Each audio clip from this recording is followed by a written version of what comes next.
The CEO of your National Rifle Association, Wayne LaPierre.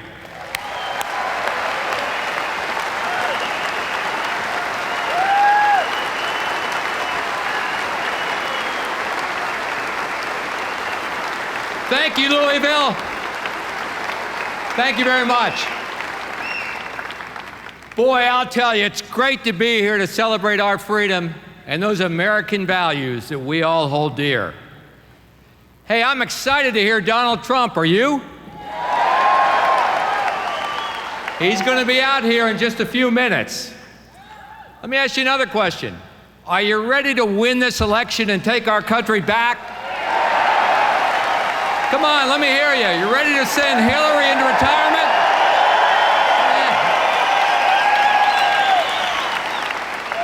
Or maybe an orange jumpsuit. You know, all across this country, everywhere I go, people come up to me and they say this. They say, Wayne, I've never been more worried about my country than right now. And they say it not with anger, but they say it with sadness in their eyes. Not because they fear that something is going wrong, but because they know something has gone wrong. You know what I'm talking about. You feel it in your heart. Our core values, our freedom, is eroding and slipping away. You're here in this room today, right now, because you care about the America we all know and that we all cherish. And you're here because you're worried that our country and what it stands for is disappearing. In this room, we still see the America that we have always loved. We still see the freedoms that have always made America the greatest nation on earth. We in this room, we are America. We are the police officers who patrol neighborhoods, and we're the firefighters in this room who run toward the fire, the servicemen and women who have answered the call, the doctors and the nurses who heal, the farmers and grocers who feed, the construction workers, the factory workers, the auto workers, and the tradesmen who keep America running every day. We are the teachers of our children and the leaders in our churches, and we're the volunteers in our communities. Americans, all bound together by a common noble cause, the individual freedom bestowed to each of us at our birth.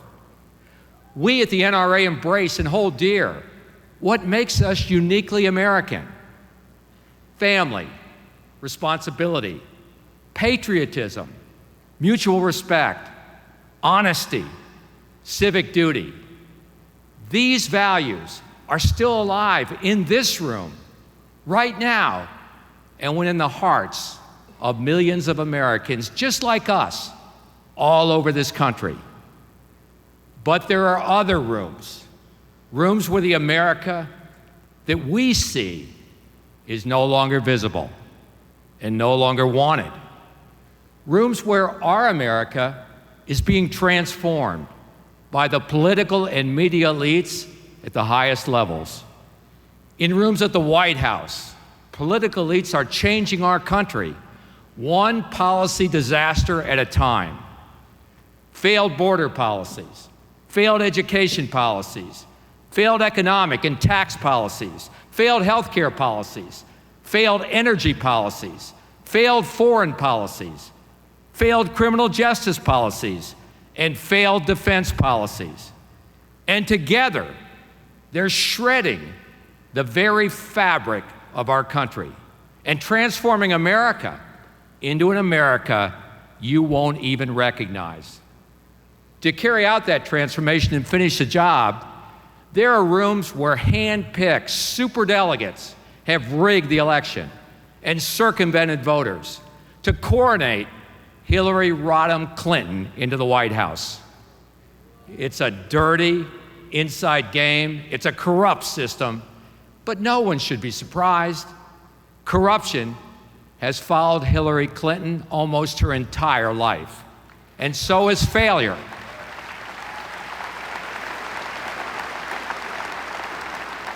From her room at the State Department, Clinton's history is littered with failures. The 13 hours of Benghazi, all of Libya on fire, Egypt on fire, Syria on fire, Iraq on fire, a nuclear Iran, a brazenly emboldened Russia, an expansionist China, a nuclear North Korea testing ICBMs capable of reaching the United States of America, while the Obama-Clinton administration slashed America's military. All in the face of a scourge of radical Islamic terrorism that Hillary won't even name. Under Hillary's watch, the world has become ever more dangerous, all while Hillary attacks our fundamental right to survive and protect ourselves by eliminating our Second Amendment right of self-defense. If she could, Hillary would ban every gun, destroy every magazine, run an entire national security industry right into the ground, and put your name on a government registration list. If she gets her hands on the Supreme Court and stacks it with just one more justice, every total gun ban she dreams, every confiscation scheme that she craves will stand up in her court, and we'll all be kissing our Second Amendment freedom goodbye. Folks, I'm not kidding. If she gets just one Supreme Court nomination, Hillary's court will hold that the Second Amendment is the government right, not an individual right, and you can kiss your guns goodbye. That's not the America that we inherited. That's not the America that we want for our children. It won't happen overnight, but it will begin on her first night. She ignores the simple and hard truth that in this room, we all know. The truth that if, God forbid, a terrorist should enter this room, he would learn firsthand that the best way for law-abiding Americans to defend their lives, the surest way to stop a bad guy with a gun is a good guy with a gun. You know it.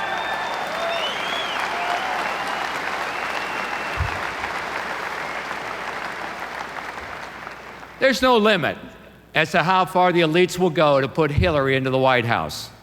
They're even allowing convicted felons the right to vote, including violent rapists and murderers. Sounds outrageous, but it's true.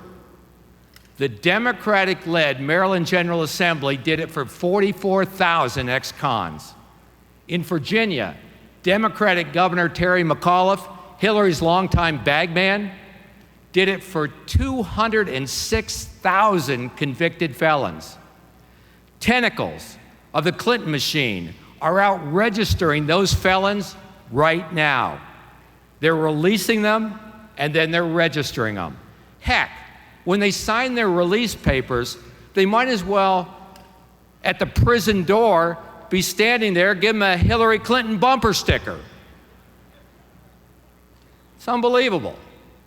There are also rooms at CNN and NBC and other networks, rooms where the media elites conspire to tell us not what the news is, but how we should think. They hold up lies as truth, thinking that we all can't tell the difference.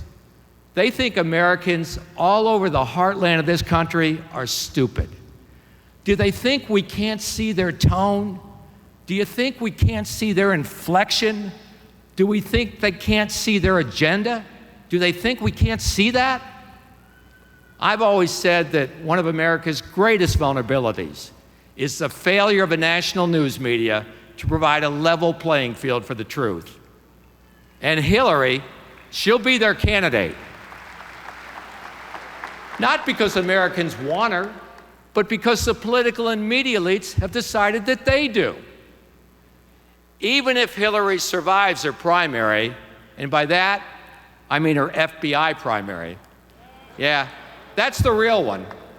Even if she survives, is she really the type of person we want to lead America? Despite all that, the elites have huddled in rooms in Washington, in New York, San Francisco, and Hollywood, and cooked the nomination for Hillary. On Wall Street, they'll pay you $250,000 a pop to talk in those rooms. Well, maybe not you, me, but if you're Hillary Rodham Clinton, you can make a fortune talking in those rooms, and she did. There's no sense of public service in Hillary's behavior. There's only personal greed, lust for power, and shocking arrogance. It's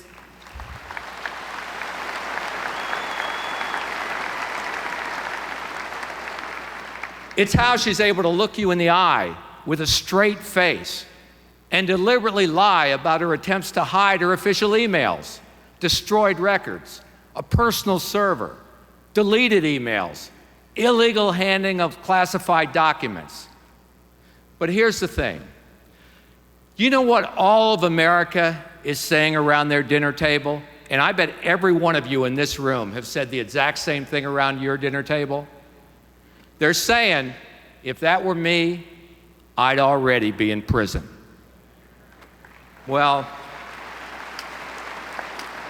Barack Obama and Hillary Clinton have been able to ignore us so far, but they will not be able to ignore us on Election Day.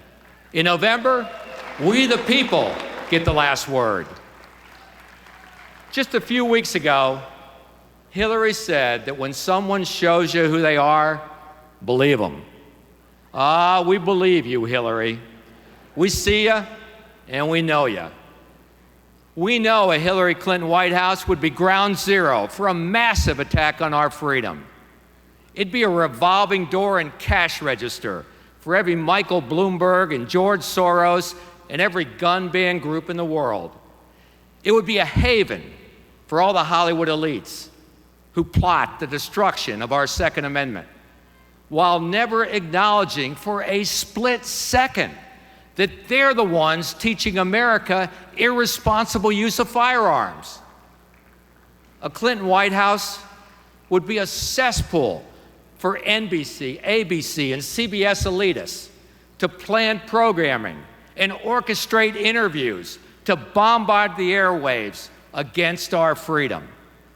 It would be a White House that would put the full weight of a weaponized IRS, ATF, EPA, Interior Department, and every other federal agency behind attacks against groups and people they don't like, while ignoring the real problems facing our nation.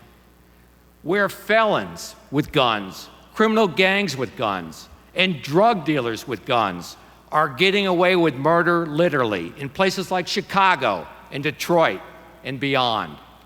Where the full weight of existing federal enforcement of federal firearms laws is absent. A Clinton White House would be a dangerous extension of the Obama White House. And where has this White House put its full weight? In the toilet, in bathrooms in North Carolina, and school districts all over our country.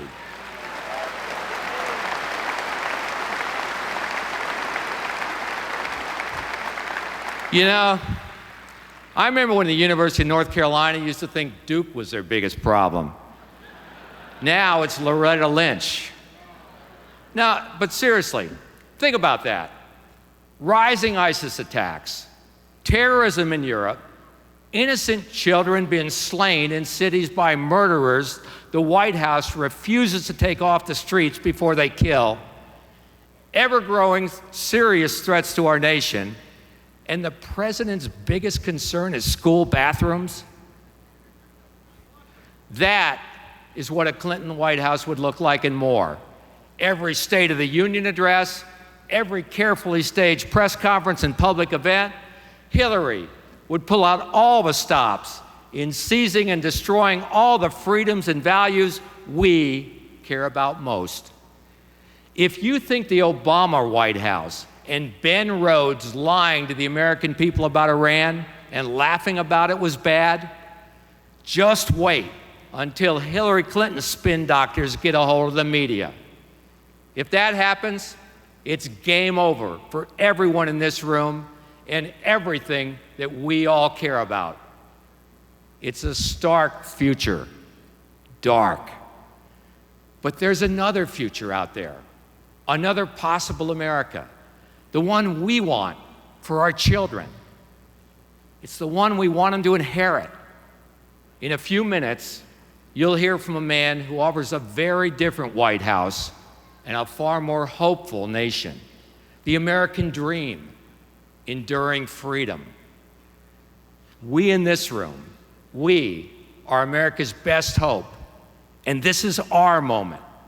In all of history, there's always been a time and a place when patriots stand up and rise up against the decree of the elites and shout, "No more! Get your hands off my freedom!" That time and place is now. We stand together. We stand and we fight like hell for freedom. The revolution to take America back starts here. It starts on this day, and by God, we will elect our next president. We will save our freedom, and America truly will be great again. Thank you very much. Let's go save freedom. Thank you. Thank you.